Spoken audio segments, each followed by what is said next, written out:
महायुतीच्या बैठकीला मित्र पक्षाची दांडी। आताची सर्वात मोठी बातमी, बंड पुकारत स्वतंत्र उमेदवार देणार। निवडणुका जाहीर झाल्या आहेत, प्रचाराची रणधुमाळी सुरू झाली आहे। मात्र अद्यापही पालघर लोकसभा मतदारसंघाचा तिढा सुटलेला नाही। यातच शिंदेचे विद्यमान खासदार राजेंद्र गावित यांच्यावर भाजपच्या स्थानिक नेत्यांची नाराजी असल्याची चर्चा आहे। या संदर्भात मनोर या ठिकाणी महायुतीच्या घटक पक्षांची एक महत्त्वपूर्ण बैठक पार पडली। महायुतीत कुणीही नाराज नाही, आम्ही सारे एक दिलाने काम करून महायुतीचा उमेदवार निवडून आणू, असे बैठकीत ठरवण्यात आले। या बैठकीत भाजप, शिवसेनेचा शिंदे गट, राष्ट्रवादी काँग्रेसचा अजित पवार गट, रिपब्लिकन पक्ष, आठवले गट इत्यादी समविचारी पक्ष सहभागी झाले होते। मात्र महायुतीचा एक घटक पक्ष म्हणजे बहुजन विकास आघाडीचा एकही नेता उपस्थित नव्हता।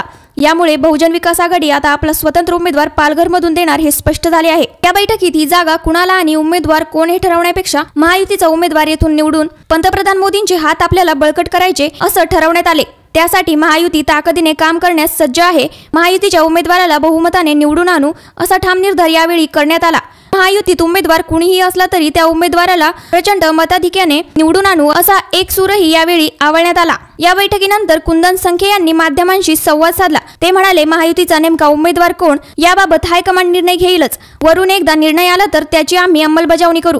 सर्वजण एकत्र येऊन एक दिलाने काम करू। उमेदवार कोणत्याही पक्षाचा असला तरी आम्ही त्याला निवडून आणूच। नरेंद्र मोदी यांना पुन्हा एकदा पंतप्रधान करायचे आहे, त्यामुळे उमेदवार कोण, पक्ष कोणता या बाबी गौण आहेत। महायुतीसाठी काम करणे हेच आमचे ध्येय आहे, असं यावेळी कुंदन संखे यांनी सांगितलं आहे। याबद्दल तुमचे काय मत आहे कमेंटमध्ये नक्की सांगा।